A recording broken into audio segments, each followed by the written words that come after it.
If you want to take a long screenshot on POCO F8 Pro or POCO F8 Ultra, what you need to do is, first of all, you need to go to any app or any website where you can scroll. So let's say, in my case, I'm gonna use the Google app.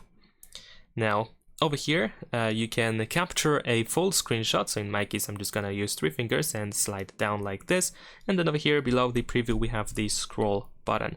After that, your phone will start scrolling down. You can also use your finger in order to scroll manually. However, unfortunately, it seems to be still kinda, well, how to say it, kind of awkward to scroll down, because as you can see, it is lagging. I think I can say it like that. So it might be quite annoying to use, but once you are done with the area, once you decide where you want to crop the area, then you should be able to tap on done at the bottom of the screen. And there we go, we have our scrolling screenshot. We're gonna tap on this check in the upper right corner, and that is pretty much it. Now you should be able to, let's say, open the gallery in order to find the screenshot, and you should be able to open it. You can zoom in, and of course we can scroll over here. And that is pretty much it. Thanks for watching, leave a like and subscribe.